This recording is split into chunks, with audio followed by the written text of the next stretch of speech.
Tanishing, bu Timur. U eng so'nggi modeldagi iPhone ni ishlatadi. Mashhur va qimmat brendlarni kiyimlarini xarid qiladi. Bir qarasang gruzincha, bir qarasang turkcha restoranlarga o'zini qora jantrasida boradi. Tashqaridan qaraganda u muvaffaqiyatli yigit va hisobida millionlab pullari bordek ko'rinadi. Instagramda u Dubaydagi sportkarda tushgan suratlarini, Toshkent City'da yillik obuna narxi $1000 turadigan Befit zalida sport bilan shug'ullanayotgan videolarini joylaydi. Tengdoshlari esa uni hasad bilan ijtimoiy tarmoqlarini kuzatishadi va orqasidan u qanaqa qilib shunaqa darajaga chiqdi deb uni muhokama qilishadi. Umuman olganda hayot emas, chinakam orzu. Lekin Timur uyiga kelganida esa manzara umuman o'zgaradi. Klik ilovasini ochganida uni hisobida atiga 250 ming so'm qolgan va ishxonasidan oladigan oylikkacha esa yana bir hafta bor. Anglaganingizdek, Timur nolga yashaydi va butun pulini muvaffaqiyatli hayot obraziga sarflaydi. Bu esa Timurni umuman aksi bo'lgan Ahror. Tashqaridan u ancha oddiy ko'rinadi. Sparkchada yuradi, nomi yo'q do'konlardan olingan oddiy kiyimlarni kiyadi. Atrofida na foydaparast qizlar, na radnoy puli uchun yuradigan do'stlari bor. Lekin u bularsiz ham o'zini ancha ishonchli his qiladi. U o'zini media loyihasini rivojlantirib, daromadini 60% ni aynan shu loyihaga va bilimiga qayta sarmoya qiladi. Hozircha Timurning hayoti tashqaridan qaraganda ancha yorqin va boy ko'rinadi. Ammo u 3-4 yildan keyin ham o'sha "Men qizil bayroman" deydigan soddadil qizlarga gap otib, pulini dabdabali restoran va chiroyli ko'rinishga sarflab yuraveradi. Ahror esa aksincha, mashaqqatli, mehnatdan qochmaydigan yigitchadan chinakam boy va o'zini topgan, hayotda maqsadiga erishgan erkakka hamda muvaffaqiyatli hayot obrazini saqlab qolishga chiranayotgan odamga emas, balki erkinlikka erishgan shaxsga aylanadi. Xullas, Timurning muammosi shundaki, u o'rta sinf tuzog'iga qattiq tushib qolgan. Keling, bu nima ekanligini sizga hozir tushuntirib beraman. Bolaligimizdan boshlab biz brend kiyimlar, qimmatbaho avtomobillar va boshqa hashamatli narsalarni reklamalarini ko'rib, ularga havas qilib ulg'ayganmiz. Iste'molchilik madaniyati ko'pchiligimizni butunlay yutib yuborgan. Siz esa katta ehtimol bilan moddiy holat bo'yicha boshqalardan ustun bo'lishim kerak degan fikr bilan yashaysiz. Jamiyatimizdagi ko'pchilik odamlarning ongida moddiy narsalar bilan boy ko'rinish hayot uchun zarur narsa sifatida qabul qilingan. Yoshimiz katta bo'lib, masalan 20 yoshga to'lganimizda o'zimiz mustaqil pul topishni boshlaymiz va albatta bu pullarni barchasini istaklarimizga erishish uchun sarflaymiz. Bo'lib to'lashga yangi iPhone, chiroyliroq kostyum, va hokazo, tushundinglar. Yaxshiroq va boyroq ko'rinish istagi o'zingiz bilmagan holda asta-sekin sizni o'zini domiga tortishni boshlaydi. Bir deganda 5 yil o'tadi va siz 25 yoshga to'lasiz.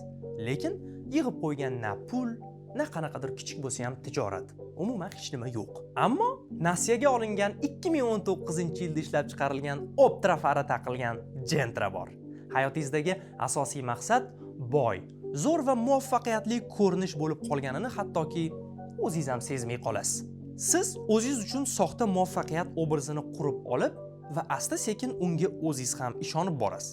Shu sababli real hayot bilan aloqa tobora yo'qolib boshlaydi. Hamma kuchingiz, vaqtingiz va pulingiz aynan shu sun'iy obrazni ushlab turishga sarflanadi. Boshida karyerangizda hammasi yaxshi ketadi. Istaklaringiz ham shunga yarasha ortib, yashash darajangiz ham o'sadi. Siz shubhasiz bu holat shu topish har doim bo'ladi deysiz-da, avvaliga nasiyaga yana bitta yangi mashina olib, keyin esa yetmaganiga ipotekaga osilib uy sotib olasiz va katta 500 kishilik to'y ham qilasiz. Ammo hech qancha vaqt o'tmagandan keyin mashinangiz buzilishni boshlaydi. U ham mehr talab qiladi. Har oy ko'zingizga ko'rinmaydigan narsalarga xarajatlar ko'payadi. Yillar o'tgani sari uyingizning ichki bezagi ham eskirib, xotiningiz boshqalarning hayotini qarang deb sizdan uyni ta'mirlab berishni talab qiladi va siz yana pul sarflayverasiz. Qarabsizki, asta-sekin uy va mashinangizni asiriga aylanasiz. Undan tashqari, ro'zg'or, bolalaringizni ta'lim uchun to'lov, oyda yilda qarindosh urug'ga to'yana degan narsa ham bor, uni berish kerak.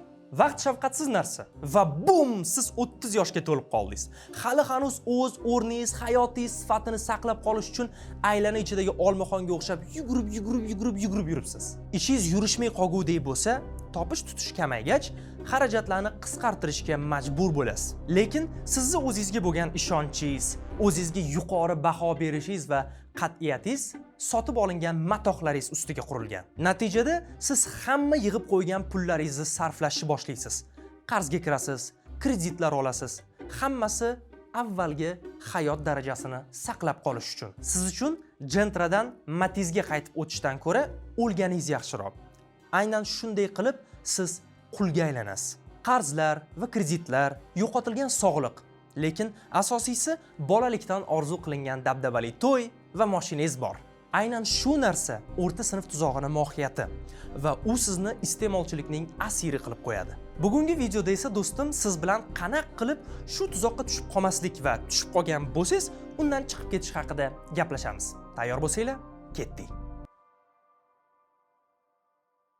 Videoni keyingi bo'limiga o'tishdan oldin sizdan aynan shu videoga hoziroq like bosib qo'yishingizni va izohlarda video haqida o'zingizni fikringizni ham yozib qoldirishni juda ham istagan bo'lardim va albatta sizni obuna bo'lib qo'yishingiz ham kanalimiz rivoji uchun katta ta'sir ko'rsatadi. Davom etamiz. Boy ko'rinishni saqlash juda ham qiyin. Agar siz boy ko'rinishga harakat qilsangiz va bu siz uchun juda ham muhim narsa bo'ladigan bo'lsa, unda siz energiyangizni hozir qanaqa ko'rinishda ekanman yoki anu qiz meni mashinam haqida nima deb o'ylayotgan ekan, mashinamga e'tibor berdimikan, yangi iPhone olganimni og'aynilarim sezgandir kabi ahmoqona va behuda fikrlarga sarflaysiz. Aslida haqiqiy boy odam o'zidan umuman uyalmaydi. U o'zini yashirmaydi. Nimadir bor bo'lsa shu bilan yashaydi. Biron narsasi aksincha bo'lmasa, menda u narsa yo'q deb qo'ya qoladi xolos. Chunki boylik bu faqat pul emas.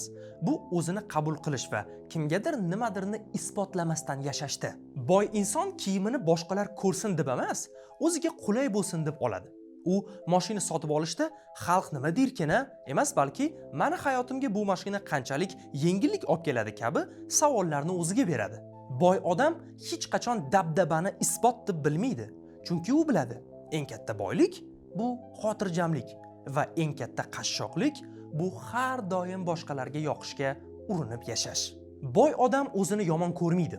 U xatolarni yashirmaydi, u tan oladi, o'rganadi va davom etadi. Chunki boylik matohlarda emas, miyadagi bilimlar va tajribada ekanligini biladi. Oddiy ko'rinishda bo'lish va oddiy bo'lishdan qo'rqmaslik hozirgi omadli omad davrida eng noodatiy xislatga aylandi. Oddiylik orqali siz o'z kuchingizni haqiqiy ishlarga sarflay olasiz. Aslida 90% moddiy soat, krossovka, mashina, atir va shu kabi narsalarga havas qilib qarashingiz yoki ularni istashingiz bu jamiyat va yirik kompaniyalarni marketologlari tomonidan ongingizga singdirilgan keraksiz narsalar. Maqtanish va ko'z-ko'z qilishga intilib yashaydigan odamlar ko'p holatda oylikdan oylikka yashaydigan va butun hayotini muvaffaqiyatli ko'rinish uchun sarflaydigan insonlardir. Ularni o'zlariga baho berishlari to'g'ridan to'g'ri futbolkalardagi logotip yoki qanaqa mashinada yurishlariga bog'liq. Ularni 90% harakatlari, fikrlari va kuchlari faqat shu muvaffaqiyatli obrazni saqlashga qaratilgan. Tabiiyki sizda savol tug'ilishi mumkin. Okey, men tushundim. Oddiy ko'rinishim kerak ekan, ammo buni amalda qanday qo'llashim mumkin? Pantavatsa qilish, maqtanish menga, грубо говоря, zavq beradi, kayf qilaman. Nima qilishim kerak? Shunchaki yangi biron narsani olish va kimgadir maqtanib qo'yishi nimasi yomon deyishingiz mumkin. Va men gapingizga qo'shilaman. Maqtanish sizga zavq keltirishi mutlaqo tabiiy holat. Chunki o'ylab ko'rilmagan impulsiv xaridlar va boshqa insonlarning e'tiborini o'zingizga tortish sizga arzon dopamin beradi. Bu xuddi siz Instagramdagi reelslarni ko'rib kayf qilishingizga o'xshaydi. Birgina tugmani bosasiz, pulni to'lab, biror mahsulotga buyurtma berib, arzon dopamin dozasini olasiz. Bir necha kun xaridlardan zavqlanasiz, keyin yana biror narsani sotib olishni xohlayverasiz va bu davom etaveradi. Bu narsa arzon dopamin sikli deyiladi. Tezkor lazzat, odatlanish va yangi dozani qidirish.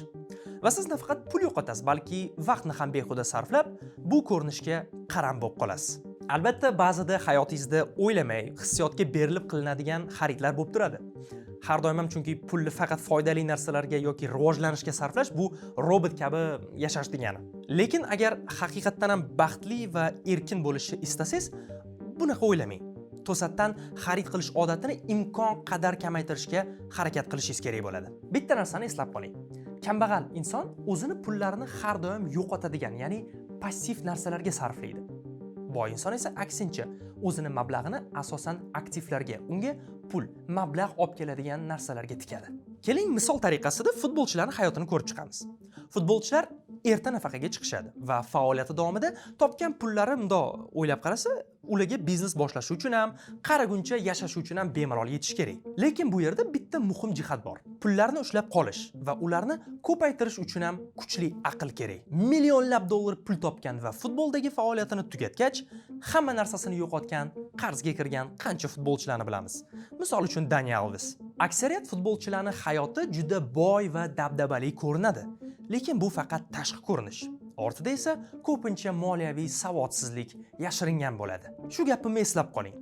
Haqiqiy boy insonlar eng oliy maqsad qilib hech qachon boy bo'lishni qo'yishmagan. Keling, misol tariqasida ko'rsatib beraman. Elon Musk hech qachon "Men eng boy odam bo'laman" deb yashamagan. Uni orzusi Marsga odam yuborish, e'tiborga muhtoj bo'lgan nogironlar hayotini yaxshilash bo'lgan. Christopher Nolan hech qachon "Qancha pul ishlayotganman" deb film suratga olmagan. Uni maqsadi bizni o'ylantirish, his qildirish, tafakkurni o'zgartirish, lekin natijada u Gollivudddagi eng ko'p pul topadigan rejissyorlardan bittasiga aylandi. Yoki boksyor Muhammad Ali ringga pul uchun emas, haqiqat uchun chiqqan. Uni maqsadi qora tanlilarning huquqini himoya qilish, o'zini or-nomusini isbotlash edi. Boylikni ortidan quvganlar ko'p holatda boy bo'la olishmaydi. Lekin maqsadni quvganlar boylikdan ham yuqori darajaga chiqadi. Ular iz qoldiradi, tarix yaratishadi. Yaxshi ham shu Elon Musk bor deb misol keltirish uchun dunyodagi mashhur insonlarning gapini topib olib, menga erta etmagan iltimos deyishingiz mumkin. Bo'pti, xo'p, keling unda O'zbekiston miqyosidagi sizga misolni keltiraman. Keling, misol tariqasida Konstani olaylik. Nega uni har bitta treklari top chartlarda birinchi o'rinda? Nega ko'plab mashhur artistlar u bilan duetlar qilishyapti? Yaqinda barcha viloyatlar bo'ylab konsert berishni boshladi. Konsta ham endi pul topishni boshlagan paytda hamma pulini uy mashinaga sarflab, to'yga chiqib tirikchiligini qilib yurursa bo'lardi-yu, to'g'rimi? Lekin u unaqa qilmadi. Hamma topgan pullarini o'ziga qayta investitsiya qildi. Avval yaxshi mikrofon, keyin qimmatroq musiqa studiyalarida musiqa yozishni boshladi. Katta va sifatli kliplar suratga oldi va fokusni to'g'ri reputatsiya qurishga sarfladi.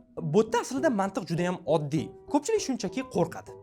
Axir bu meni mehnat bilan topgan pullarim-ku.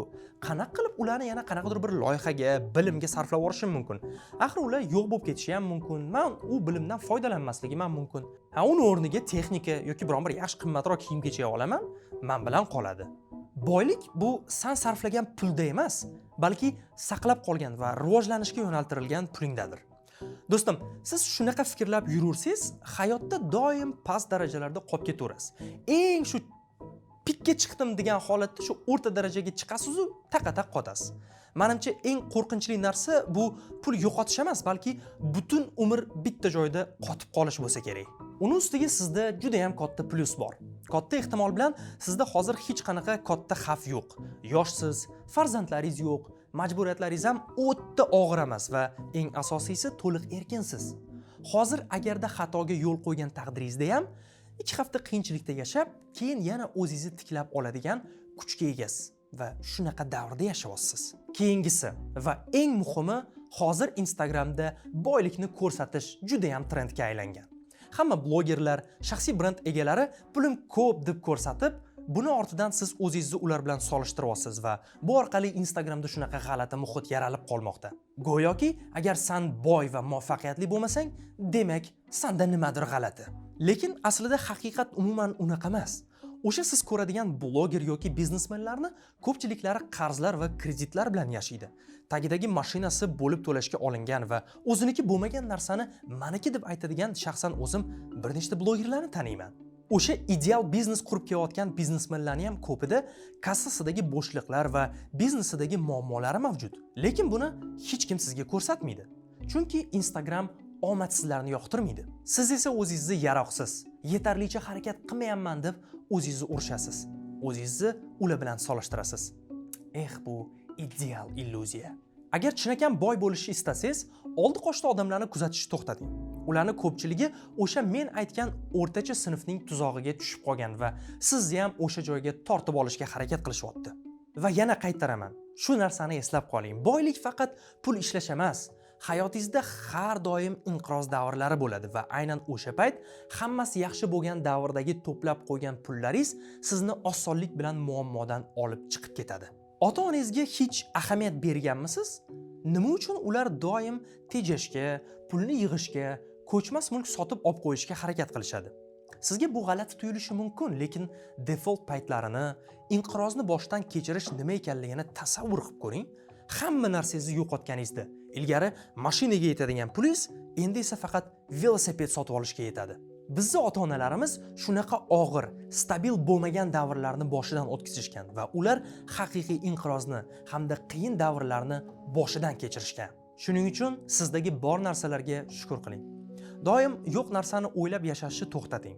Agar faqat materialistik fikr bilan yashasangiz, badavlat bo'lib ketgan taqdiringizda ham har doim nimadir kamdek tuyulaveradi sizga. Hatto millionlab dollar pul ishlab topsangiz ham, Lora Piana kiyib yurib yoki Porsche 911 garajda turgan bo'lsa ham, sizga Italiyadagi villa yoki shaxsiy samolyot yetishmay turaveradi. Xullas, haqiqatni aytadigan bo'lsam, biz insoniyat tarixidagi eng qulay davrda yashayapmiz. Internetimiz bor. Ovqat mo'l-ko'l, yetkazib berish xizmatlari ishlab turibdi. O'tirgan joyimizdan turmay o'zimizni rivojlantirishimiz va deyarli bepul bilim olishimiz mumkin. Ochlikdan o'lmaymiz. Shu narsalarni anglang. Hayotdan nolishni bas qiling. O'zingizga shu narsani qoida qilib oling. Uyg'ondingizmi? Kofe damlab bu zo'r ichimlik uchun hayotga minnatdorchilik bildiring. Kiyimingizni kiyib, o'zingizga qarab, zo'r krossovka olganman deb o'zingizga rahmat eding. Bu narsalarni eshitganingizdan keyin, bu menga psixologiyani o'rgatyaptimi deb ensangiz qotishi mumkin. Lekin shu kichik gaplar orqali miyangiz sizda bor narsalarga e'tibor qila boshlaydi. Va albatta bu bilan hayotingizdagi rozi bo'lish darajasi ham, baxt hissi ham ancha oshadi. Ana shunday holatda esa hayotdagi ko'p narsalarga ancha osonlik bilan erishishingiz mumkin. Lekin meni noto'g'ri tushungan bo'lishingiz ham mumkin. Men sizga doim kambag'al bo'lib yuring demoqchi emasman. Agar hisobingizda millionlab dollar pulingiz bo'lsa, har kuni velosipedda yurish yoki bir dona maykada yashash bu ahmoqlik bo'ladi. O'zingizni qashshoq qilib ko'rsatish ham o'zingizni boy qilib ko'rsatish kabi juda ham kulgili holat. Asosiy fikrim shuki, inson o'z imkoniyatlariga yarasha yashashi va kelajagiga sarmoya kiritishi kerak. Hayotda boshqalarni emas, balki o'z qalbingizdagi haqiqiy istaklar va imkoniyatlarga asoslanib qaror qabul qilish muhim. Jamiyat sizga nima deyayotganiga emas, o'zingizga quloq solib yashash muhim. Maqsadingiz sizga eng ma'qul o'sha o'rtalikni topish. Men sizga daromad va xarajatlaringizni yozib yuring demayman, chunki bu faqat vaqtni oladigan, hech qanaqa foydasi bo'lmagan bekorchi mashg'ulot meni nazarimda. Eng asosiysi pulingiz, vaqtingiz va e'tiboringizni qayerga ketayotganini taxminan bo'lsa ham tushunishdir. Agar ular asosan sizning loyihalaringiz, o'qishingiz va o'zingizni o'stirishga ketayotgan bo'lsa, siz olqishga loyiqsiz. Agar ko'proq xohlagan narsalarga, mayda istaklarga, qorningizga, soxta ko'rinishga ketayotgan bo'lsa, bu odatni o'zgartirish vaqti keldi menimcha do'stim. Shunaqa ekan do'stim, pulni sizni xizmatlaringizni qiladigan qulga aylantiring. Aks holda u sizni o'zini quliga aylantirib qo'yishi mumkin. Bugungi ko'rsatuvimizda sizlar bilan juda ham ko'p shaxsiy rivojlanish, o'z ustida ishlash, bilimga sarmoya kiritish haqida gapirdik. Agarda siz o'z kelajagiga befarq bo'lmagan va doim rivojlanishni, o'rganishni, umuman qilib aytganda o'z hayotini, mustahkam karyerasini qurmoqchi bo'lgan inson bo'ladigan bo'lsangiz, men sizga bugun Profi universitetini maslahat bermoqchiman. Profi universitetida bugungi kundagi eng zamonaviy va aktual kasblarda siz ta'lim olishingiz mumkin. Undan tashqari xalqaro diplom, shu bilan birgalikda 6 million so'mgacha stipendiya. Agarda siz Toshkent shahridan emas, balki boshqa viloyatlardan tashrif buyurib o'qiydigan bo'lsangiz, universitet talabalari uchun qulay yotoqxonalar ham mavjud. Umuman qilib aytganda, siz kabi navqiron va o'z kelajagini mustahkam qurmoqchi bo'lgan, siz kabi juda ham shaddod va yonib turgan yoshlar bilan agar siz o'zingizni davringizni to'ldirmoqchi bo'lsangiz, Profi universitetini sizga maslahat beraman. Batafsil ma'lumot uchun esa pastdagi havola orqali o'tib, ana shu yerdan hamma ma'lumotni olishingiz mumkin. Qaytgancha tez kunda imtihonlar bo'ladi. Shoshilib qolinglar. Har birimizga pul keladi. Savol, uni qayerga ishlatamiz? Har birimizda vaqt bor. Savol, uni qanday taqsimlayapmiz? Har birimizda imkoniyat mavjud. Savol, biz uni ko'ra olyapmizmi? Video yakunida sizga pullaringizni boshqarishda yordam beradigan va asqotadigan bir nechta maslahatlar bermoqchiman. Mayda-chuda xarajatlaringizdan ehtiyot bo'ling. Kichkina teshik katta kemani qulatishga qodir. Har kuni 10 ming so'm, 20 ming so'm xarajatlar oyning oxirida sezilarli raqamga aylanadi. Har kuni kofe, har kuni do'kondan ichimlik va chipslar, har kuni yoki taksi. Haqiqiy boylik katta daromadda emas, mayda oqimlarni to'xtatishda. Benjamin Franklin aytganidek, tejab qolingan 1 tanga ishlab topilgan 1 tanga bilan barobardir. Pullaringizni to'g'ri joyga yo'naltirishni o'rganing. Eng yaxshisi bu bilim. Ana borsin, til o'rganishga investitsiya qiling. Sohangiz kuchli telefon talab qilmasa, hozircha telefon o'zgartirishdan ko'ra miyangizni yangilang. Har oyning yakunida bir savolni o'zingizga berishni odat qiling. Men bu oy nimani o'rgandim? Kreditlar, bo'lib to'lashlardan juda ham ehtiyot bo'ling va ulardan iloji bo'lsa yiroq yuring. To'g'ri, 6 oy ichida siz biron narsani to'lab yuborishingiz qulay bo'lishi mumkin, lekin siz 2 marta qimmatroqqa tushasiz. Xarid qilgan narsangiz lazzat bermay qo'yadi, lekin har oylik to'lovi sizni asabingizni buzishini o'ylang. Eng yaxshisi, qarzga olishdan ko'ra kechki ovqatni yemaganingiz ma'qul. Bugungi videodan agar kerakli xulosalar ola olgan bo'lsangiz, demak biz maqsadimizga erishdik. Jamoamiz sizga eng asosiysi manfaatli va kerakli bo'lgan ma'lumotlarni uzatishga harakat qiladi. Siz esa bizni kanalimizni izohlar bilan, fikrlar bilan, undan tashqari like va obuna tugmasi bilan qo'llab-quvvatlab tursangiz, bu bizga juda ham katta motivatsiya beradi. Va albatta izohlarda keyingi videomiz qanaqa mavzuda bo'lsin, uni ham yozib qoldiring. Va albatta keyingi videolarda ko'rishguncha o'zingizni ehtiyot qiling.